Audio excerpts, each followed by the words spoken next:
Bom, dito isto, vamos retomar o nosso estudo da doutrina de Cristo. A gente já falou sobre os nomes, os títulos que a pessoa do nosso Salvador recebeu nas Escrituras. Já vimos também as naturezas, de Cristo, a sua natureza divina e humana.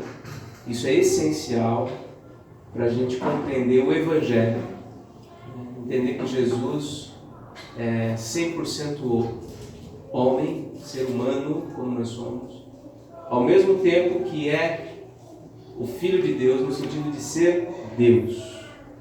Aliás, esse aspecto específico sobre a divindade de Cristo nós vamos falar mais um pouco hoje à noite na pregação sobre João capítulo 10. Nós vamos falar mais sobre isso.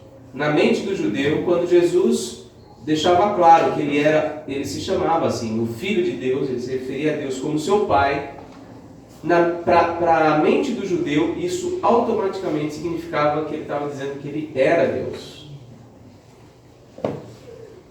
Na nossa mente mais ocidental, a gente... Olá, tudo bem, meu irmão? Na nossa mente ocidental, quando a gente fala filho de alguém, a gente não faz essa identificação de essência, né? Eu sou filho do meu pai, mas eu sou um, ele é outro. E de fato, são pessoas diferentes. Mas na mente do judeu, quando Jesus falava que ele se referia a Deus como seu pai, para a mente do judeu era muito claro, ele estava se fazendo igual a Deus. A gente vai ver isso mais hoje à noite, na reflexão de João capítulo 10, a segunda metade do livro. E hoje o tema dessa aula é sobre os estados de Cristo. Cristo humilhado e exaltado. Na teologia se desenvolveu essa maneira didática da gente compreender os dois estados de Cristo. O estado de humilhação e o estado de exaltação. Tá bom? Eu vou tentar mostrar para vocês por que chama estado, né? E por que chama estado de humilhação e estado de exaltação. Ok? Um texto-chave para a gente compreender essa doutrina é o texto que a gente leu há pouco, Filipenses 2. Nós lemos apenas o versículo 8 e 9, agora nós vamos voltar lá e vamos ler toda a passagem. Filipenses 2, nós vamos ler a partir do versículo 5.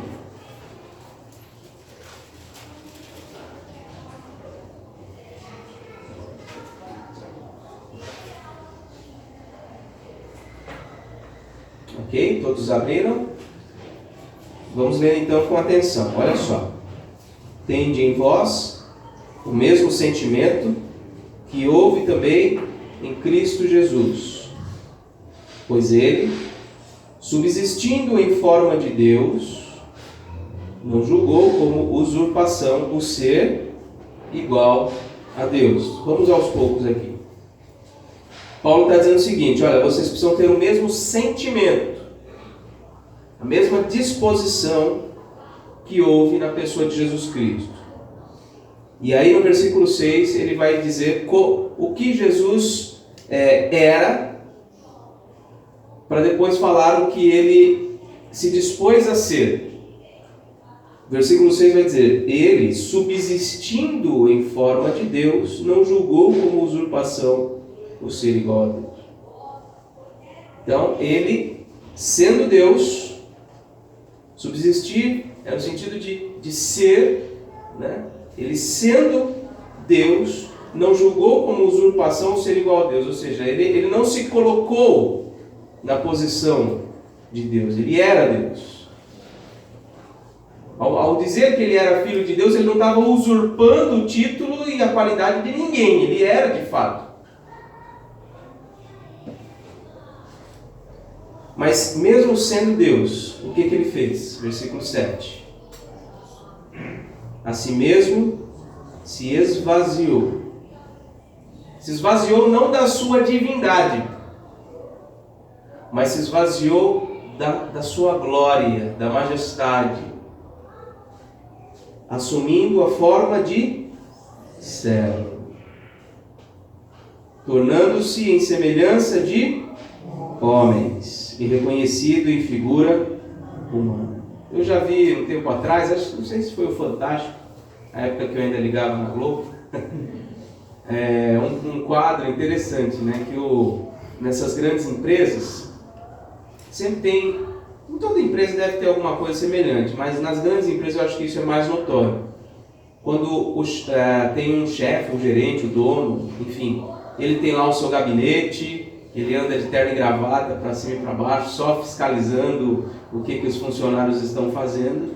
E aí nesse quadro, eles faziam o seguinte, eles pegavam o top, né, o dono, o gerente, sei lá, o cara de maior posição naquela empresa, dava a ele colocava o uniforme como é que chama? Do operário, do funcionário, enfim, da limpeza, colocava lá e se colocava como um funcionário novo na empresa, alguém que tinha sido contratado recentemente, que precisava aprender e para ver como que as pessoas lidavam com ele, né? E acho que isso ilustra um pouquinho do que Jesus Cristo fez. Porque quando o dono da empresa, o gerente, ele está vestido com o seu terno e gravata, ele está olhando de cima o que está acontecendo, ele se coloca lá no seu gabinete, ele está cheio da sua glória, né? Todo mundo olha e quando ele passa, abaixa a cabeça e tudo. Agora, quando ele se despe, tira toda essa roupa majestosa, coloca uma roupa de faxineiro, de operário, e vai lá, olha, eu estou aqui, fui contratado, preciso aprender, etc. Ele está se despindo de toda a sua glória, ele está se colocando na posição de servo. E Jesus Cristo, né, a pessoa do nosso Salvador, sendo Deus, se esvaziou da sua glória, da sua majestade e se tornou um homem. Versículo 8: a si mesmo se humilhou, tornando-se obediente até a morte e morte de cruz. Aí o versículo 9 vai mostrar uma outra fase. Pelo que também Deus o exaltou sobremaneira. Ele deu o nome que está acima de todo nome. Quer dizer, este que foi colocado sob a lei, daqui a pouco a gente vai falar mais disso, ele foi colocado sob a lei, ele foi colocado num estado de humilhação, numa condição humilhante, ele foi exaltado. Então uma outra fase, uma fase posterior à sua humilhação, ele foi exaltado sobremaneira e teve um nome então que está acima de todo nome, para que ao nome de Jesus se dobre todo o joelho no céu, na terra e debaixo da terra, e toda língua confesse que Jesus Cristo é Senhor, para a glória de Deus Pai. Então esse texto, ele nos mostra esses dois momentos distintos. Um momento em que Jesus está num estado de humilhação, mesmo sendo Deus, assumiu a figura humana, se colocou na posição de servo, na posição de obedecer, não de mandar.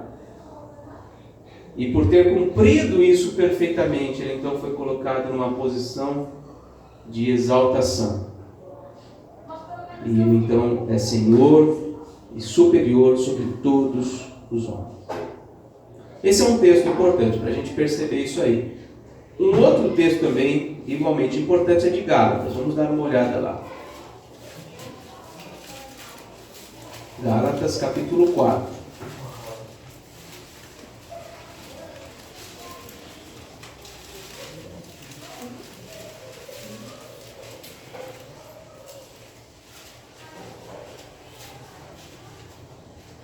Gálatas 4,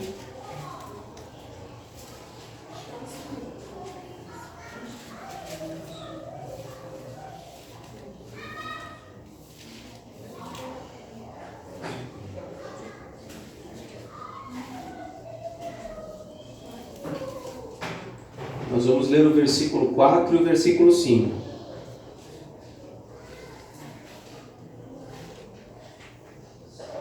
Vindo, porém, a plenitude do tempo, Deus enviou seu Filho, nascido de mulher, nascido sob, ou seja, abaixo da lei, para resgatar os que estavam sob a lei, a fim de que recebêssemos a adoção de filhos. Esses dois versículos nos mostram a mesma transição. Deus enviou o seu Filho, ou seja, alguém de elevada dignidade, foi enviado para nascer de mulher, vírgula, nascido sob a lei. Então, o Senhor se colocando na posição de servo, para obedecer algo. E aí diz o versículo 5, para que ele se colocou nessa posição? Para resgatar os que estavam sob a lei, ou seja, para tirar de lá os que estavam sob a lei, para que estes se tornassem então filhos de Deus. Eu acho que foi a Sueli, umas aulas dessas, que comentou alguma coisa nesse sentido, né? O Filho de Deus, como é que foi a frase que você usou, Su? Não, é assim, ele não é humano, ele foi adotado, assim como Deus nos adotou, ele inverteu. O Filho de Deus se fez homem para nos tornar... nós fôssemos adotados. Isso, para nos tornar filhos de Deus, filhos, no caso, adotivos, né? Que é uma doutrina muito importante, a adoção. Então, é nesse sentido, alguém de altíssima dignidade deixa toda essa sua glória, se torna servos para obedecer em lugar dos outros e tirar eles de lá, para que pudessem, né, ser colocados perante Deus. Se a gente entender bem isso, isso tudo, primeiro a gente vai louvar essa obra maravilhosa que Deus realizou, né? Deus vai ser glorificado, mas em segundo lugar a gente vai entender o tamanho da nossa dignidade quando nós estamos em Cristo. E essa seria o verdadeiro humanismo, né? Não é um humanismo tal como o mundo concebe, mas o verdadeiro humanismo, ou seja, pessoas resgatadas, redimidas pela obra de Cristo na cruz, se tornam altíssimas em dignidade, Deus os recebe na sua glória. Tem algo melhor que isso? É claro que nós somos chamados mesmo estando assentados nas regiões celestiais, Ele nos chama a amar o próximo, Ele nos chama a nos curvar para atender as necessidades do outro, Ele nos chama a nos humilhar mesmo assim, mas a gente não pode esquecer o lugar onde nós estamos. Quando cremos em Jesus Cristo, quando o aceitamos como Senhor e Salvador, nós nos tornamos filhos de Deus, como ninguém mais na terra é. Só os que são adotados por meio de Jesus Cristo. Mas esse é um assunto para outra aula, tá? Bom, deixa eu tentar falar um pouquinho aqui da distinção entre estado e condição. Por que eu quero fazer isso, essa distinção? Porque eu vou tentar mostrar para vocês que o estado, tudo isso que nós estamos vendo, não era apenas uma condição diferente, um momento diferente. Ele foi colocado num estado. E qual que é a diferença? Vamos pensar o seguinte. Deixa eu ver se eu consigo ser claro aqui. Vamos pensar num relacionamento entre homem e mulher. É possível que alguém, sem estar casado no cartório, more com uma outra pessoa e viva uma vida marital? É óbvio que sim, é possível. Perante a lei do Estado, essa pessoa é o quê? Exatamente, solteira. Mas ela vive uma vida de casado. Então, quando ela vai preencher um formulário e pergunta lá o estado civil, o que ela vai colocar? Solteira. Mas qual que é a condição de vida dela? De casado. Certo? Percebeu a diferença? Estado é uma coisa, é aquilo perante a lei. E condição é o que se vive na prática. Vamos pensar o contrário nesse exemplo. É possível que alguém esteja casado perante a lei, mas morando em quarto separado, ou então não tendo um relacionamento de companheirismo, de auxílio mútuo, de amor, de carinho um pelo outro. É possível. E eu acho que o percentual de gente nesses dois casos é bem grande. Então é possível você ter o estado perante, se você for preencher o formulário, colocar lá, se for casado, vai colocar estado civil casado, mas você sabe como é que é dentro da sua casa, e você sabe que você vive uma condição de solteiro.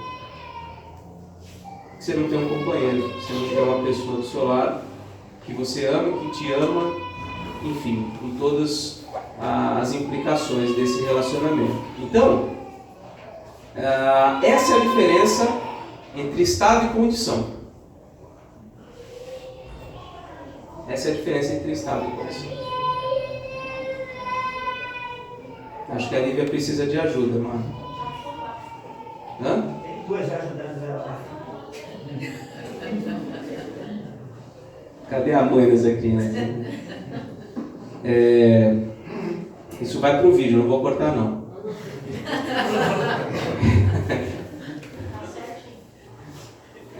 Bom, onde eu estava? Isso, estado e condição, né? Fazendo essa distinção. Então vamos lá. Quando Jesus é concebido no ventre de Maria, ele assume uma nova condição, certo? Ele vai começar a viver como um ser humano, com todos os sofrimentos, as angústias, as dores, as tentações que o ser humano vive, certo? Isso é condição. Agora, não é só isso. E muitas vezes eu acho que a gente empobrece a nossa reflexão sobre a pessoa de Jesus Cristo pensando só nisso. Só na condição. Olha o sofrimento que ele vive na cruz. Olha a dor que ele sentiu. Olha a tentação que ele sofreu lá do diabo naquele dia. Então a gente olha no nível da condição difícil que ele estava vivendo. Mas nem sempre a gente para pensar no estado em que ele se colocou. E Paulo nos chama a observar exatamente isso nesse texto de Gálatas. Ele não só assumiu a forma humana, esse é um aspecto importante, a condição de ser humano. Mas olha o que ele diz no final do versículo 4. Ele nasceu sob a lei. Isso é estado. Ele se colocou sob a lei. É mais ou menos o seguinte, no estado civil de Jesus,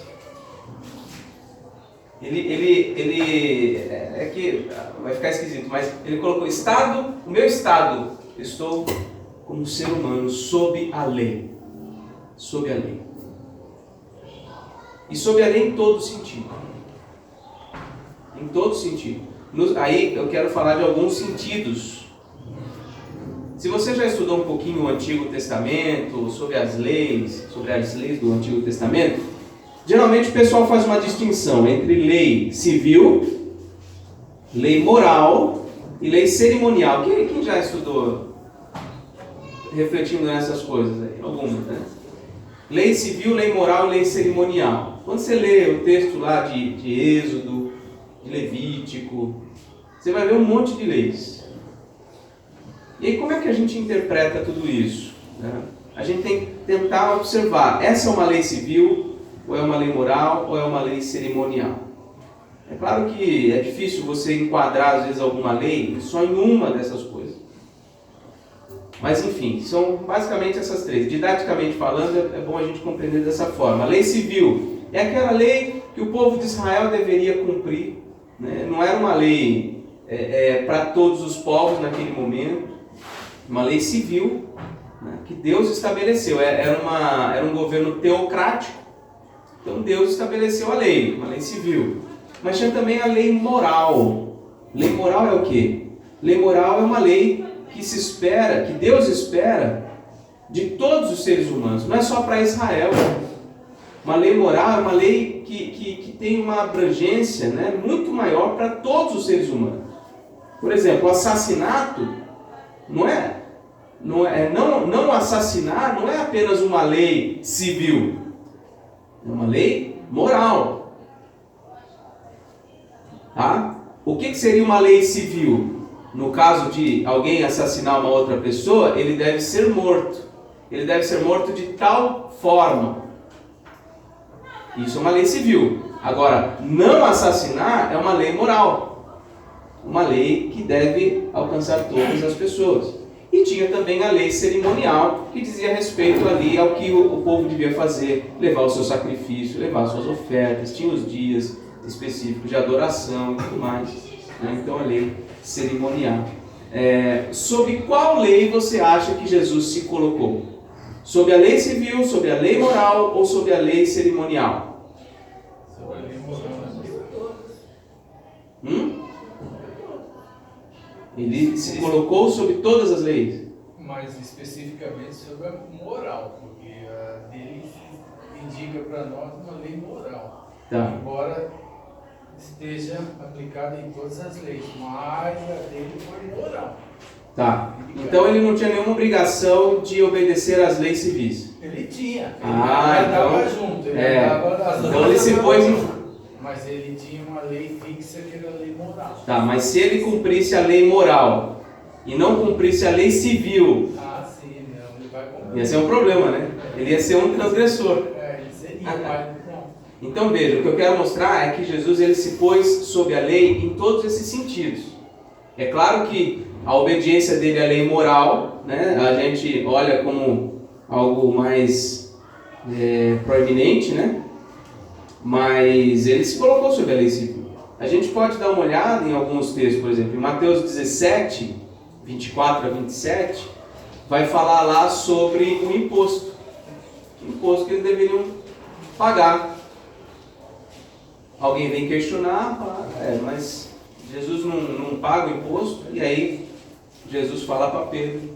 Então vamos lá dar uma olhadinha, só para não ficar na dúvida aí, né? Mateus 17.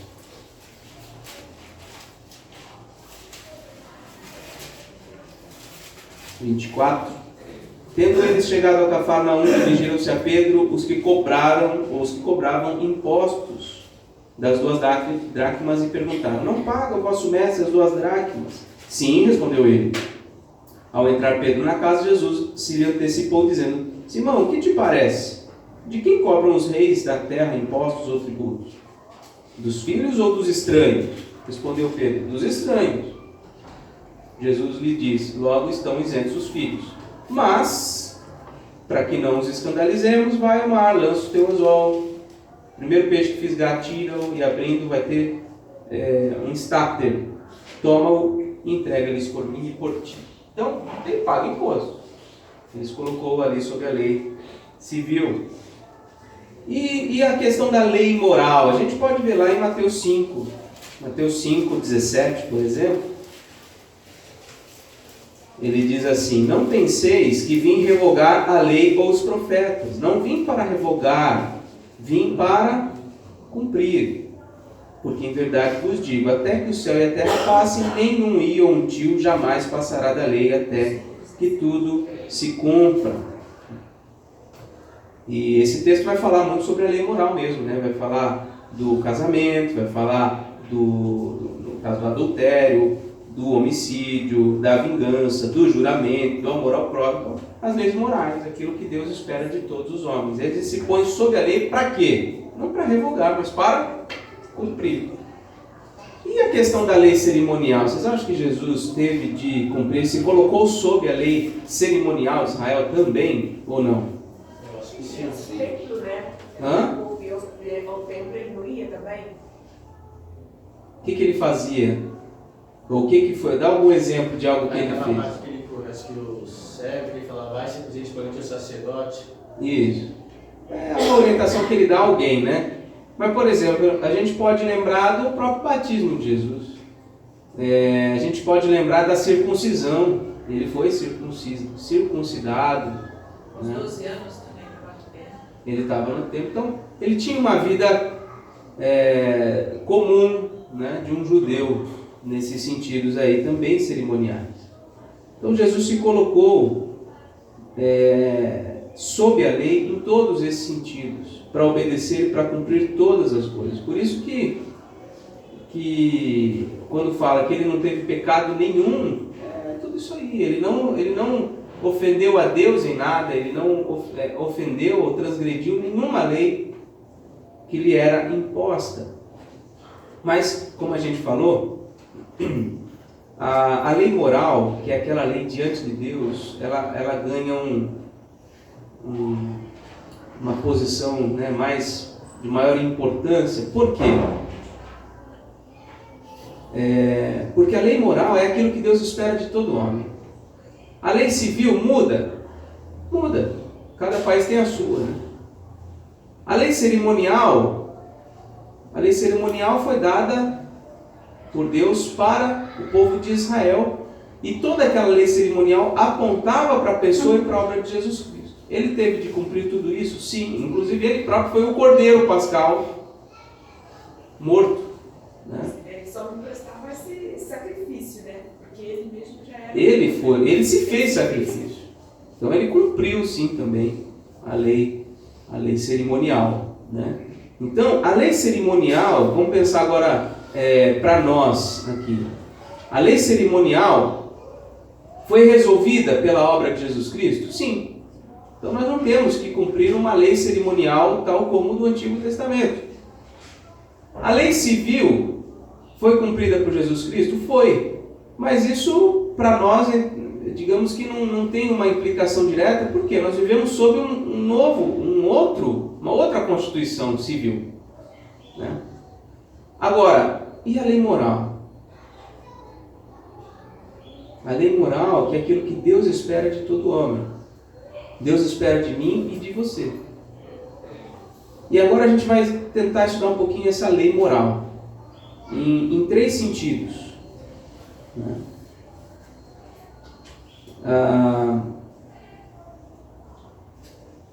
A lei moral, que é a base para a lei civil e cerimonial de Israel, ela também foi cumprida por Jesus. E quando o autor de Gálatas vai dizer que Paulo vai dizer que ele nasceu sob a lei para resgatar os que estavam sob a lei, é porque essa lei moral, isso que Deus espera de todos os homens, é impossível aos homens cumprir isto. Então, o que pesa sobre pessoas, transgressores, que não conseguem cumprir essa lei? O que pesa? A ira de Deus. A ira de Deus, a condenação, né? Então, há uma lei moral. Vou dizer de novo o que eu acabei de dizer. Há uma lei moral. O que Deus espera de todos os homens. Sob essa lei estão todos os homens. E nenhum deles consegue cumprir essa lei. O que pesa, então, sobre todos eles? Condenação. Não é justo que se condene um transgressor? Pois é. E é isso que Jesus veio fazer. Ele se colocou sob a lei, sob essa lei, para obedecer perfeitamente essa lei e conseguir, então, resgatar os que estão sob essa lei. Agora vamos tentar entender essa lei em três aspectos. Primeiro, no aspecto pactual, o aspecto penal e o natural. Vamos tentar olhar para essas três coisas: pactual, penal e natural. Qual que é a relação nossa, e que Jesus também se colocou pactual em relação a essa lei? Nós vemos, quando fala pacto, fala de aliança, fala de relacionamento de acordo, né? Um compromisso. Todos os homens foram colocados sob a lei moral, portanto, tem um dever pactual. Nessa aliança com Deus há deveres. Deveres esses que nenhum de nós conseguem cumprir. Então, Cristo assume os nossos deveres. Cristo se coloca sob a lei para cumprir toda essa lei. Essa é uma relação pactual, tá? Posso ler aqui, por exemplo, Romanos capítulo 5, versículo 19.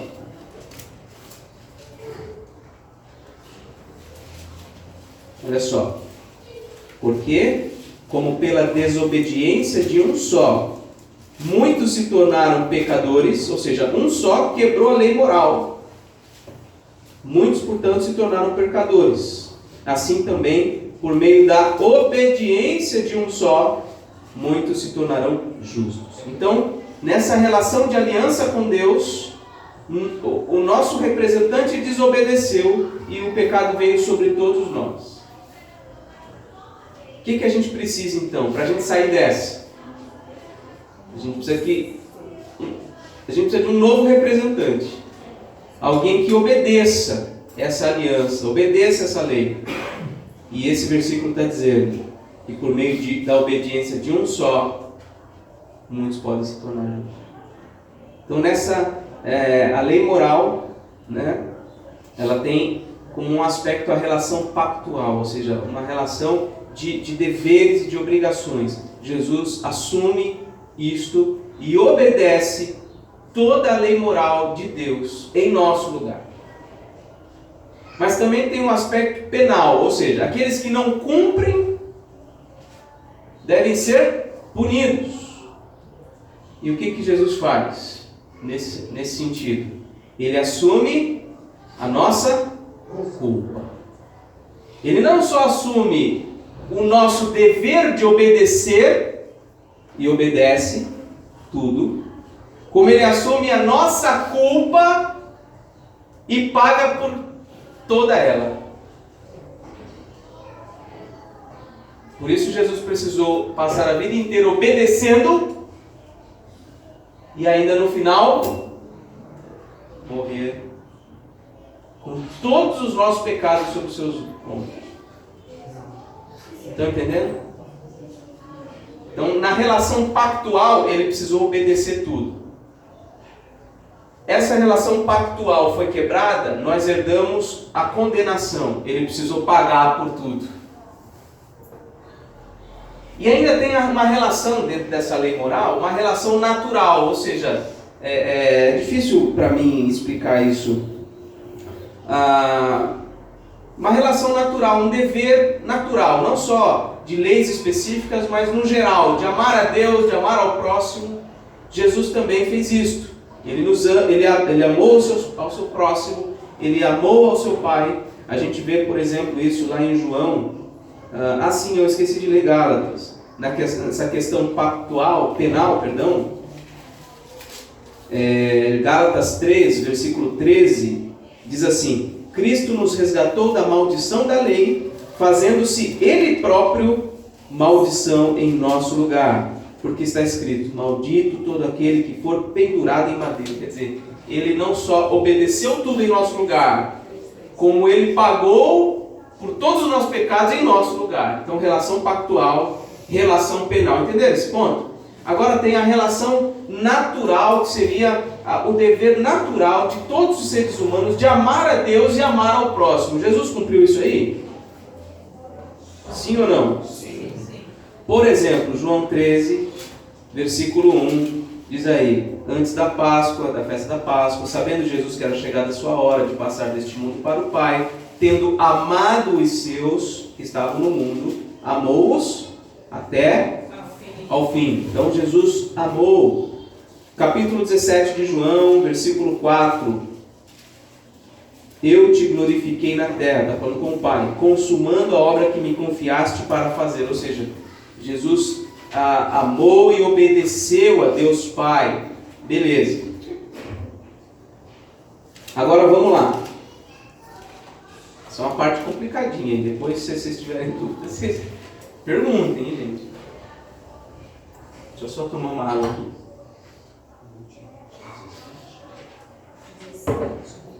Vamos lá. Relação pactual.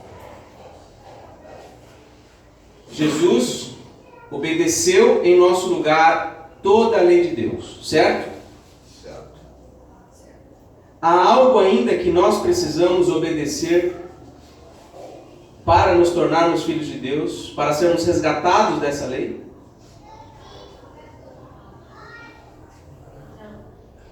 Sim, claro. Nós temos a nossa parte também, né? Na salvação? Não. Ah, tá. Não, estou falando para sermos resgatados da lei. Entra aí. Precisa que algo seja cumprido por nós? Não. Por quê? Jesus cumpriu todos os nossos deveres nesse pacto com Deus que tinha sido o pacto das obras, que nós só herdávamos a condenação. Jesus resolveu tudo isso aí. Não há mais nada para a gente fazer. Ele realizou tudo isso aí para nos resgatar da lei. Certo? Tá. Agora a relação penal. Nós merecíamos, por causa dos nossos pecados, a morte, a condenação eterna. Jesus morreu na cruz, pagou pelos nossos pecados de forma completa. Há algo ainda que nós precisamos fazer para pagar pelos nossos pecados? Não. Gente, isso não é só teoria não, viu? Quando você entende isso aqui, a tua vida vai ser muito melhor. Eu já conversei com católicos que acham que eles devem ainda continuar vivos aqui para pagar pelos pecados deles. Não tem nada que precisa ser pago. A relação penal com a lei moral já foi resolvida. Jesus já pagou até o último centavo. Está quitado. Então, relação pactual de obediência, ele obedeceu tudo, não tem mais nada que ele precisa de obedecer. Relação penal, ele pagou por tudo, não tem mais nada que ele precisa pagar. Agora, tem a relação natural.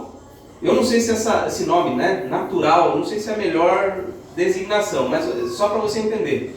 Existe a obrigação, Jesus cumpriu a obrigação de amar ao seu Pai e obedecer ao seu Pai, de amar ao seu próximo e se dedicar pelo seu próximo. Jesus fez isso.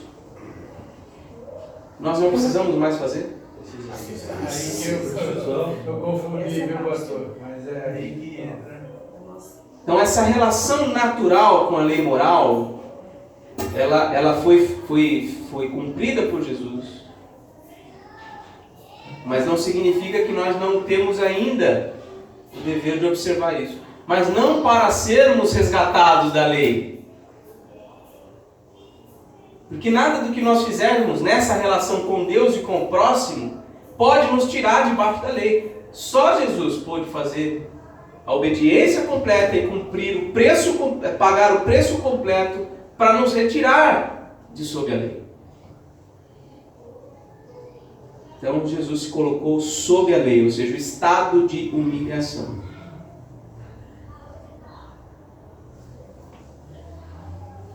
Então, o que resta aí nisso que você falou em relação à parte que cabe aos que creem no Senhor Jesus? Assim, objetivamente, o que é? Então, nesse nosso relacionamento com Deus, por meio de Jesus Cristo,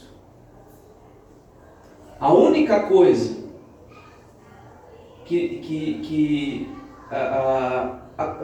vou tirar o a única, né? Nós só podemos ter como herança a salvação e a vida eterna. Sim, vou chegar lá.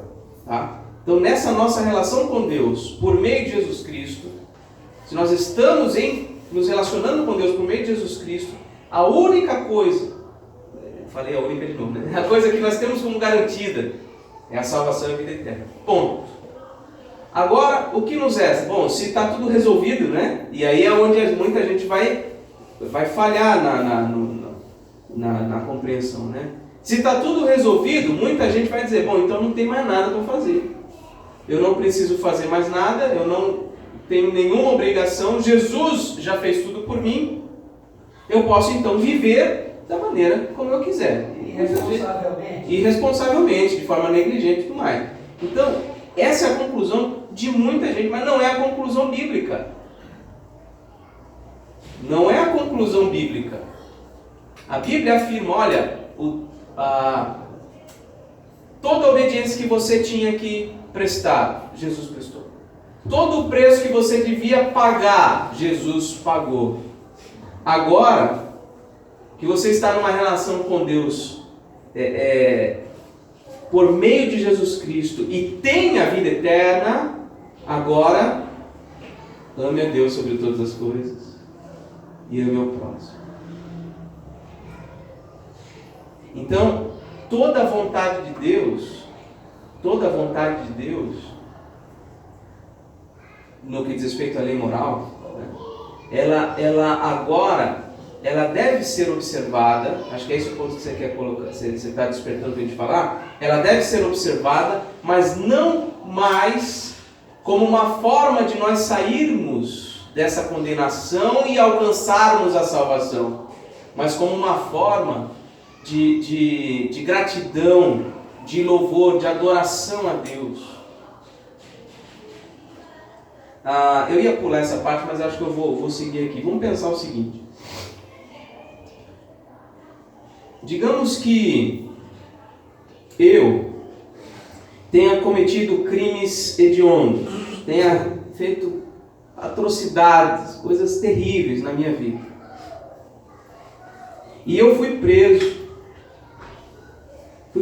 fui punido a penalidade máxima, pênalti. Prisão perpétua. Ou então, se fosse em alguns estados dos Estados Unidos, condenação à pena de morte, enfim. Esse foi o meu caso. E aí vem alguém e fala, olha, qual que é o preço para libertar o Natan? O preço é X. E aí essa pessoa paga o preço. Sei lá, 10 milhões de dólares. A pessoa paga esse preço. Ela pagou, o que pesa sobre mim? Perante a lei. O que pesa sobre mim perante a lei? Mais nada, certo? Eu posso sair da prisão de boa, tá. Mas essa pessoa que pagou o preço, para me tirar dessa situação, ela não só pagou o preço para me deixar livre. Ela falou, Natan, eu tenho um palácio na Irlanda e eu quero que você vá morar nesse palácio. Eu quero que você desfrute de todas as coisas que eu tenho lá.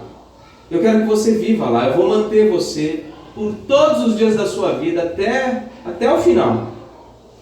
Você vai ter o alimento que você quiser, tudo que você quiser. Você vai poder levar para lá a sua família, viver, desfrutar de todas as coisas que eu tenho. Dá aqui também um valor mensal que eu vou te dar para você usufruir.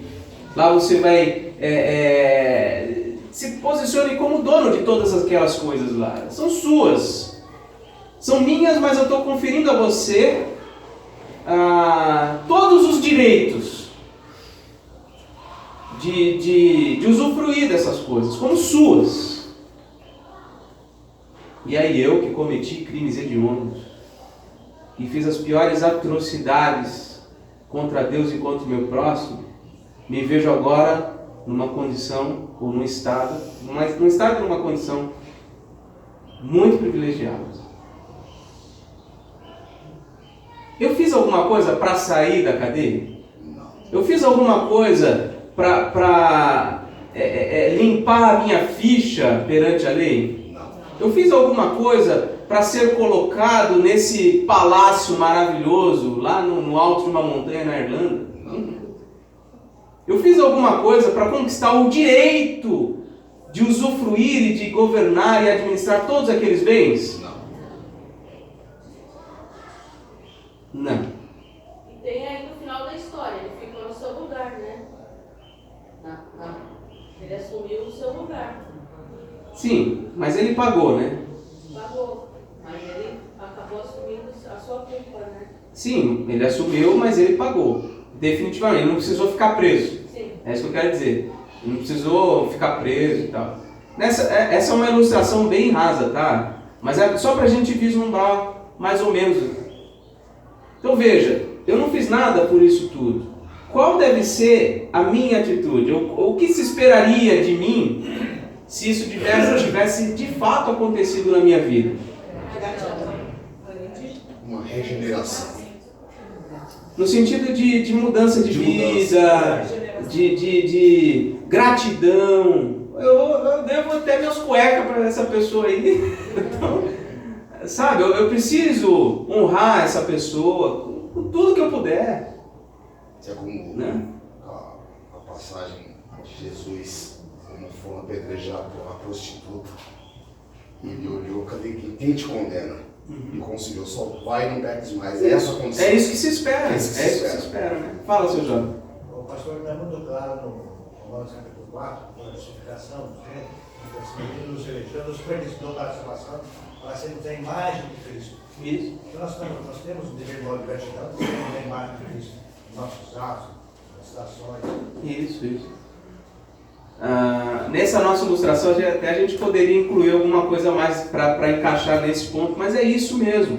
Então, há algo que Deus quer que aconteça na nossa vida, mas não mais como uma condição para nós sermos resgatados e nos tornarmos filhos adotivos de Deus.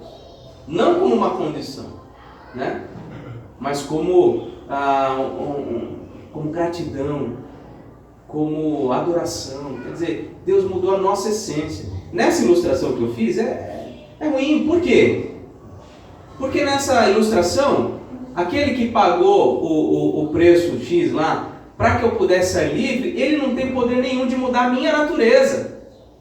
Quer dizer, eu posso, eventualmente, voltar à prática daquelas coisas. Agora, no exemplo bíblico, né, na revelação bíblica, nós vemos que Deus não só resolve todos os nossos problemas em Cristo, como Ele nos dá uma nova natureza. E aí entra a regeneração de fato, que é uma mudança de coração. E põe em nós a disposição de adorar a Deus e de amar a Deus. Quer dizer, ninguém faz isso por obrigação. Faz isso porque Deus conferiu, né, essa capacidade que não tinha antes na natureza, numa natureza caída simplesmente, mas agora numa natureza regenerada é possível. Deus dá aos seus filhos, né, não só a condição, mas a capacidade de viver no seu reino. Né? Natan, eu amo a Deus a partir do momento. Eu passo a amar a Deus, amar ao meu próximo, fazer o que eu puder por gratidão, não para ser salvo mais, mas por que foi salvo. Exatamente. A causa, né, da nossa salvação é sempre a graça de Deus, o que Deus realizou. Sempre. A causa é a graça. A condição, havia a condição de obediência? Sim. Um preço tem que ser pago para a gente ser salvo? Sim. Já foi pago, né? Só que foi que Jesus que pagou, não foi a gente, né? Eu vou mudar teu nome também. De Saulo agora, de Natan para Saulo. De Natan para Saulo, você quer me desconverter aí? Não, mas você vai chegar na regeneração, pastor. Você já chegou. Um dia eu chego lá, né? Não, já chegou. Já. Tem o nosso irmão Saulo aqui, ainda há de se tornar Paulo, né, seu Saulo? Muito bem. Então, há sim obrigações, deveres na vida cristã, né? Mas nunca são obrigações e deveres para merecerem a salvação. São obrigações e deveres que se esperam de alguém que já foi salvo, que já recebeu um novo coração. Sim, deixa eu perguntar. Uma pessoa que a salvação, ela é assim, uma vez salvo, não perde mais. É isso? Certo. E se a pessoa foi evangélica, por exemplo, um pastor e caiu, né, e não voltou, anos e anos, ainda não voltou, o que acontece? Então, a gente tem que perceber a dimensão espiritual disso. nós não temos como garantir que quem quer que seja aqui seja salvo. Nem eu. Você não tem como garantir isso. Né? Eu tenho minha própria consciência dentro de mim, você tem a sua. Então, a gente faz essa avaliação no olhar, na aparência, né? Mas digamos que muita coisa na igreja é um baile de máscaras, né? A gente não sabe exatamente o coração das pessoas. Então, há pessoas que podem exteriormente manifestar uma vida regenerada, mas não ter sido de fato regenerado. Então, o que a gente vê nas Escrituras, eu entendo assim, é que aqueles que foram lavados e redimidos pelo sangue do Cordeiro, foram salvos, eles têm uma vida diferente, não uma vida sem pecado. Quando a gente for estudar a justificação, a gente vai ver, né? Nós somos livres da culpa do pecado, mas não ainda da presença do pecado. Então o pecado ainda está presente. Então, duas coisas. É possível que essa pessoa nunca tenha sido convertida, verdadeiramente, tenha sido salva. Uma segunda possibilidade é que ela foi salva, sim, mas ela, por causa do pecado presente na sua vida, ela ainda ela está passando por uma fase, né, complicada, dando vazão aos seus sentimentos, à sua natureza pecaminosa, mas em algum momento o Senhor há de resgatar, de mudar essa condição. Vamos pensar o seguinte, usando você estava aqui quando eu falei do casamento, né? Lembra o seu nome? Antonieta. Vamos pensar no casamento. Falei que a gente comentou que é possível alguém estar civilmente casado e viver na condição de solteiro. Assim como é possível alguém estar... eu falei condição? Civilmente, né? Então é possível que alguém esteja civilmente solteiro, mas viva na condição de casado. Tá? Agora vamos pensar na questão espiritual. É possível que alguém... O que se espera? Vamos colocar assim. No que diz respeito ao nosso estado, né, diante de Deus. É possível que nós estejamos com a nossa conta paga por Cristo diante de Deus e vivamos uma vida santa. Isso é o que se espera. Quer dizer, estado e condição. Obrigado. O que é o ideal? Quando o estado e a condição estão conjugados, caminham juntos. Então eu tenho a minha conta paga por Cristo e eu vivo uma vida à semelhança de Jesus, crescendo à semelhança de Jesus. É isso que se espera de quem está aí com a sua conta resolvida com Deus. Agora, é possível que alguém seja salvo, tenha a sua conta paga diante de Deus e viva numa condição de pecado? Também é possível. Também é possível. Não é o esperado, sem dúvida. Não é o esperado. Você vive, aquela expressão como é que é aquela expressão? O porco lavado, como é que é, Gilmão? O porco lavado volta para a lama e se suja, né? Ele foi lavado. Há esperança. Com certeza. Se foi salvo, ele jamais deixará de ser salvo. Agora, eventualmente a gente vive, e isso acontece com todo mundo, viu? Vive em condição de pecado. Sendo salvo, eventualmente vivemos em condição de pecado, mas isso não é esperado e não é aceitável. A gente tem que buscar arrependimento, mudança genuína. É isso que deve ser, entendeu? Deixa eu só concluir aqui com a Antonieta, rapidinho. Ficou claro, Antonieta, nesse sentido? Então, é possível que a pessoa tenha vivido uma vida cristã de aparência e nunca tenha sido salvo. E aí é pior, porque nesse caso o coração já se endurece ainda mais. Agora, no segundo caso, é possível que a pessoa tenha sido salva, mas está vivendo um período difícil em que ela está sendo derrotada por ela mesma, seu pecado. Mas eventualmente pode voltar É um relacionamento adequado com Deus. Deus nos dá misericórdia. Sim. Deus é misericordioso, né? Tá bom? Deixa só o seu Jorge, ele tinha levantado. Fala, seu Jorge. O pastor quando Cristo garantiu que ele é de maneira nenhuma se perde. E também não existe o verbo se nascer. Nascer, Cristo nasceu. Agora, nós temos um olho muito crítico demais. O crente que está no pecado tem que botar Cristo, não a minha igreja. Porque quando o menino não é igreja, se voltou para Cristo. Aí, nós passamos a ser juiz do irmão que tem uma situação difícil. Mas depois sabe Cristo, Deus vai fazer o crente que se confesse e volte, porque se morreu para salvá-lo. Se morreu à toa. Ok. E Gilmar? Eu estava lendo a devocional ontem que aborda esse assunto. Salmo 51, quando Davi cometeu o pecado com a Betseba. Então, no versículo, Salmo 51, versículo 12, ele diz: restitui-me a alegria da tua salvação. Isto é, ele estava salvo e perdeu não a salvação, mas a alegria da salvação, o relacionamento íntimo com Deus.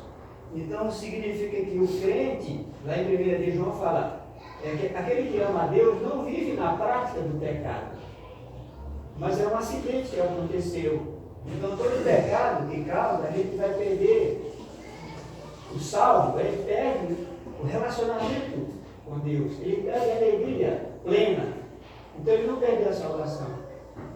É isso mesmo, tá? Isso pode acontecer. Agora, como que a gente vai saber exatamente o que está acontecendo na vida de cada um? Esquece. Não tem como, tá? Fala, Júnior. Pastor, eu aprendi uma coisa uma vez, eu não estou falando se estiver errado, se acima me corrija, que é assim, esse negócio você falou, o pessoal foi salvo, vai falar, na hora que você estiver pecando, então, assim, que se Deus passar, a pessoa fica. Me falaram isso, não, você é salvo, não, você estiver pecando, na hora que Cristo vier, você fica. Aí eu fiquei assim, não, mas não tem como. Imaginem que vida desesperadora, né? Você pensa bem, eu pensei assim, não é mediante a nossos atos. Mas Deus nos crucificou, eu pensei, fiz tudo certinho, eu estou orando. Eu pequei uma vez e não imaginei se eu fazia esse único pecado. Aí Jesus voltou no minuto seguinte, pronto, está lascado. Aí eu pensei, não é assim que funciona. É terrível, é terrível. Pastor, deixa só o Edson pedir a palavra. A gente precisa entender que a salvação é uma obra sobrenatural de Deus. De Deus. Não cabe a nós dizer que estamos salvos. Não é a nossa obediência que nos torna aceitáveis diante de Deus, mas como a gente viu, a obediência de Cristo. Somente. Mas também Deus, ele se apraz de quem ele quer, de quem ele também tem. É isso aí. É a soberania de Deus mesmo, tá? Fala, seu Ismael. Tem um texto aqui que eu nunca compreendi esse texto, porque eu tenho medo dele. Ele se encontra lá, para quem quiser acompanhar ou ler depois, ele se encontra em Hebreus capítulo 6, versículo 4. É um texto difícil, porque se fala das leis espirituais. Mas o que eu quero colocar agora, eu vou envolver a Sueli, vou envolver o senhor, vou envolver algumas pessoas que gostam de evangelizar aqui dentro. Quando nós saímos para evangelizar, quando a pessoa sai para evangelizar, ela vai deparar com todo tipo de pessoa.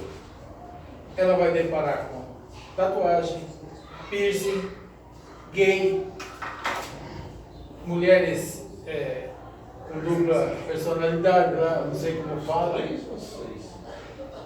Então você vai deparar com tudo. Pessoas falando palavrão. Eu não sei, você vai deparar com N situações. O que você vai fazer? Você vai voltar ou você vai continuar? Você vai evangelizar? Ou você vai falar assim, não, vamos lá. Você não gosta. Então, vamos lá. A gente tem muitos preconceitos. Isso. E porque, veja, a igreja evangélica, em geral, ela tem um problema muito sério. Que é o quê? Olhar para as pessoas e achar que elas é que devem fazer alguma coisa para serem salvas. Então, quando a gente chega nessas pessoas, se a gente tiver essa mentalidade, essa visão errada do que a Bíblia diz, nós vamos esperar que essas pessoas mudem para então ser salvas. Só que a Bíblia não fala isso. A Bíblia fala o quê? Que Deus muda o coração, salva essa pessoa, para os frutos então começarem a surgir. Então a evangelização deve ser a semeadura do evangelho da graça. Fala, creia no Senhor Jesus Cristo e seja salvo. E por que a gente chama as pessoas à fé? Porque elas são capazes de optar por Deus e crer? Não. Mas porque a gente sabe que é a pregação do Evangelho que Deus utiliza para infundir naquele coração a fé. A gente chama as pessoas à fé não crendo que elas serão capazes de crer e de mudar a própria vida delas. A gente prega o Evangelho e chama as pessoas a crer porque a gente crê no poder de Deus de colocar fé naquele coração. Quando você abordou aqui o texto de Hebreus 6,4, é um dos textos mais difíceis. Ele diz assim: é impossível que aqueles que uma vez foram iluminados e provaram o dom celestial e se tornaram participantes do Espírito Santo e provaram a boa palavra de Deus, os poderes do mundo vindouro e caíram, sim, é impossível outra vez renová-los para arrependimento, visto que de novo estão crucificando para si mesmos o Filho de Deus e expondo a ignomínia. Como é que eu entendo esse texto? Não dá para falar dele rapidamente assim. Eu entendo que Paulo não está se referindo aos crentes, mas a pessoas que estiveram no nosso meio, que desfrutaram da palavra de Deus, da luz do Espírito Santo, participaram de repente da ceia, foram batizados, enfim, mas não foram salvos. Esse é o ponto aqui. Estes que não foram salvos e desfrutaram de todas essas coisas, é impossível que eles voltem à comunhão, porque o coração deles é endurecido. E eu entendo isso, um dos motivos para eu compreender isso são os pronomes que o autor se refere aqui. Olha só, por exemplo, capítulo 6, versículo 1, ele está usando a primeira pessoa do plural. Por isso, pondo de parte os princípios elementares da doutrina, deixemo-nos levar para o que é perfeito, não lançando de novo a base de arrependimento de obras mortas e da fé em Cristo. Isso faremos, versículo 3, se Deus permitir. Acho que o capítulo 5 também traria alguma coisa nesse sentido. Nós. Ele está sempre falando nós. Quando fala o versículo 4, ele tira a primeira pessoa do plural e começa a usar a terceira pessoa do plural, eles. É impossível que aqueles que uma vez foram iluminados, etc. Então, ele começa a falar de um outro grupo de pessoas. Tá? Então, aqui não dá para a gente, temos pouco tempo para a gente estudar esse texto especificamente. Mas eu percebo aqui uma distinção que Paulo está fazendo.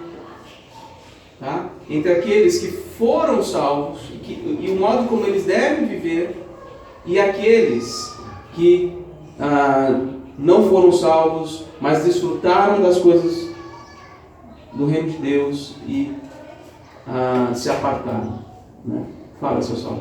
Estava lendo aqui o 6, versículo 7, porque a terra que bebe a chuva, que muitas vezes cai sobre ela, e produz a água proveitosa para aqueles quem é lavrada recebe a bênção de Deus.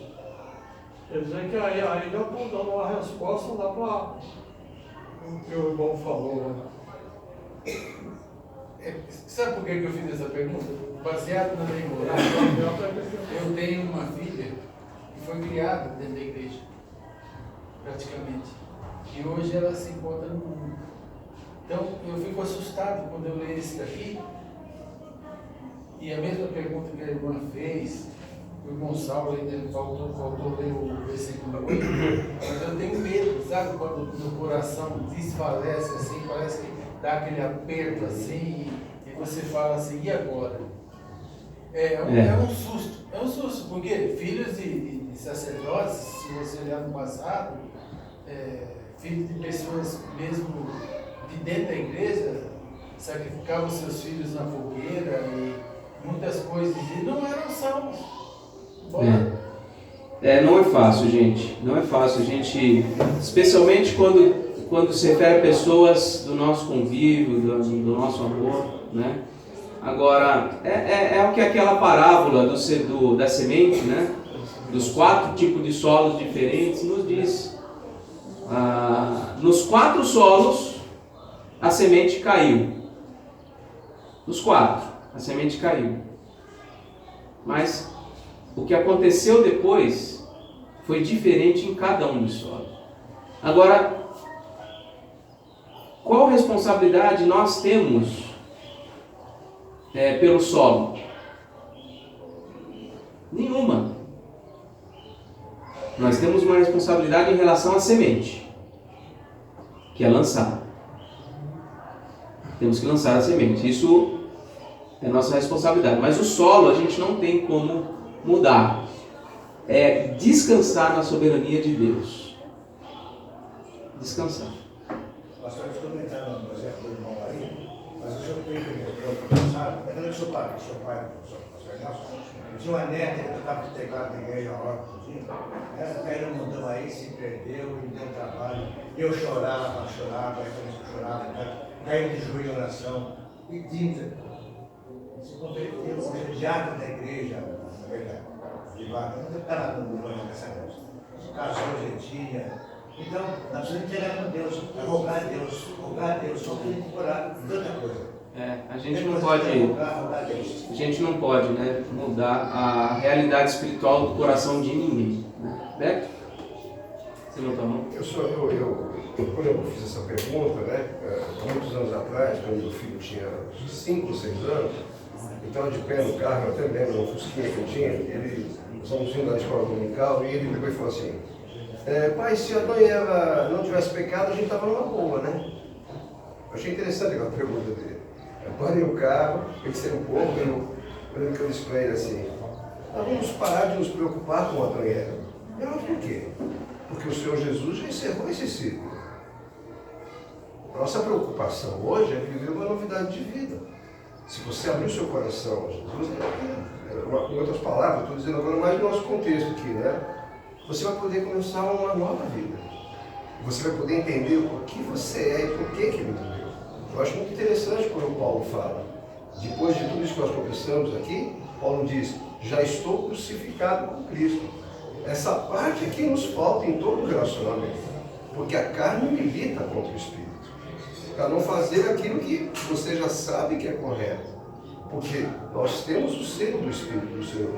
Então, quando nós cometemos alguma atitude, ou mesmo leve que seja, nós somos advertidos, nosso interior se mexe, nosso sossego se vai, a nossa paz ela é mandada embora, porque a nossa carne, como o Antônio tem falado muito bem aqui, ela é alguma coisa presente na nossa vida. A lei, os motivos, tudo isso o Senhor já fez. O nosso motivo de gratidão vai refletir diretamente, como eu sempre, às vezes eu converso com a senhora e temos alguma coisa, na nossa atitude para com aquele que é a semelhança do Senhor. É bem claro, se eu digo que amo a Deus a quem não vejo, e desprezo ao meu irmão que está aqui na minha cara, feito a semelhança de Deus, então esse pode ser um parâmetro para cada um de nós, não é sermão direcionado a um ou outro. Né? Então aqui, o irmão está lendo 7, depois leia o 10, porque Deus não é injusto para com aquele trabalho que o irmão vem fazendo. Ele é justo. Então, na nossa incumbência como pais, eu também tenho 3 filhas, isso é um motivo de preocupação, na fé também tem. Nós queremos que eles galguem a pesada de Cristo, mas a Bíblia não nos autoriza isso, engraçado. Cristo em vós, a esperança da glória. Então é você o espelho. O Senhor nunca propôs isso para o Natan, por exemplo. Igual o Natan, não. O Natan aqui é um servo do Senhor que está transmitindo a palavra, mas ao absorvermos isso, como naquele exemplo, meu filho lá no comecinho, eu comecei a entender assim um rodopião, né? Meu filho está olhando, está conversando comigo, então esse espaço sou eu com ele. Mas isso não pode ser uma obrigação minha, eu vou andar correto para o meu filho poder andar que nem eu. Ele tem a vida dele a ser levada. as minhas filhas, todos nós. Então a nossa esperança em Cristo sempre se espalha Cristo em vós. Em vós. É pesado, isso está lá em Gálatas, né? Cristo em vós, a esperança da glória. Então cada um de nós, com as nossas atitudes, com o que nós fazemos, podemos refletir a glória do Senhor. E não há outra forma, né? Sinceramente, alguém aqui olhou e viu Deus frente a frente? Não, mas temos uma esperança viva no nosso coração. Isso aquece, né? Nos faz, eu não sei, eu estou vivendo esse momento agora, inclusive com o seu pai, nós conversamos quase sobre isso. Eu estou vivendo agora um momento de aquecimento, de aguardar o Senhor, de desejar o Senhor. A Bíblia nos fala que os tempos são muito difíceis e nós, às vezes, em vez de nos voltarmos para aquilo que é importante, da glória do Senhor, Maranata, vem Jesus, é o que diz lá no finzinho da Bíblia, nós nos voltamos para esses problemas e nos cercamos e ficamos tão acumulhados com os problemas dessa vida, nos cercando dele. Cada dia que a gente liga a televisão, pega um rádio, né? Aí nossas famílias também vêm ali e falam, pera um pouquinho, deixa eu sair disso aqui. Deixa eu sair disso aqui para que eu possa abençoar esse espaço que eu estou. Porque você é o representante do Senhor. Aqueles que entenderam foi dado o poder de serem feitos, que creem no Senhor, filhos de Deus, se tornarem luz no meio de um povo que anda em trevas. É essa a nossa parte. Isso em amor, isso demonstrando como Jesus, com cada um daqueles que o cercavam e com quem ele andava, independente da religião, independente do poder social, o que quer que seja, ele parava. E que ele tinha vários problemas, né? Se a leitura da Bíblia é uma constância dos irmãos, vocês vão ver que quando ele parou com a samaritana, até os seus... O que ele está falando com aquela mulher? Esse cara é meio precioso, mas era sempre dessa forma. Essa parte que eu falei com você, porque quando a gente estava falando assim, qual é a prática? Né? Eu falei, a prática é no dia a dia com aqueles que nos cercam. Né? É isso que às vezes parece que nos falta. Não é a prática religiosa, não é essa que eu estou falando. Né? De dar um folheto, ficar falando de Jesus, ficar num versículo. Não, a prática de vida. Né? De se doar, de ir até lá. Só vou usar a sua ali, eu sei que as pessoas não gostam muito disso não, mas é ir até o portelinho. Caminhar junto com ela. Muito bem. Bom, a gente não vai conseguir terminar o assunto, por isso eu vou fazer uma conclusão, um desfecho, tá bom? A gente, quem tiver, né, mais interesse nesse assunto, tem material aí para estudar, ok? Então veja, Jesus assumiu o estado de humilhação, se colocou sob a lei para nos resgatar da lei. Ao se colocar sob a lei, ele assumiu todos os nossos deveres pactuais e cumpriu todos eles. Ele assumiu a culpa que nós tínhamos por causa do pecado e pagou por esta culpa. E nos resta somente viver para sua glória, né? Nossa conta está paga, né? Nesse assunto do estado de humilhação, a gente poderia entrar para falar sobre os estágios desse estado. Quais foram os estágios que Jesus passou dentro desse estado de humilhação? Em primeiro lugar, ele se encarnou, ele sofreu, ele morreu, ele foi sepultado. Então são estágios nesse estado de humilhação. Mas ele não ficou, né, morto, sepultado. E aí começa então o estado de exaltação. O estado de exaltação. Por que ele recebeu o estado de exaltação? Por ele ter resolvido tudo que deveria ter sido resolvido no estado de humilhação.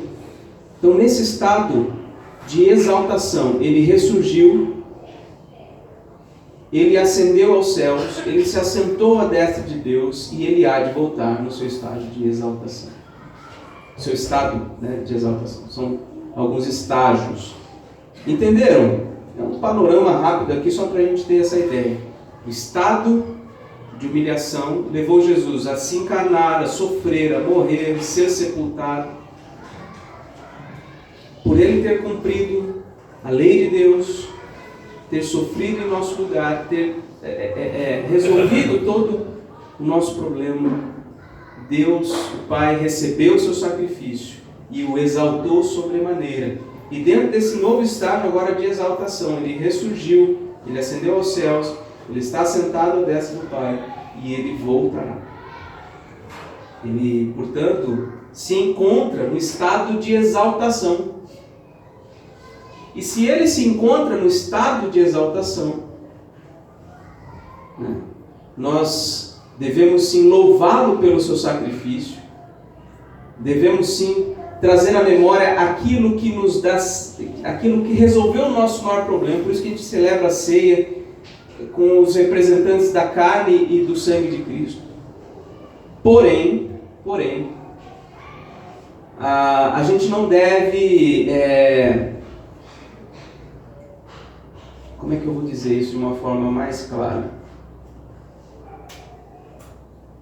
A gente não deve fazer como muitos católicos fazem, estou dizendo todos, tá?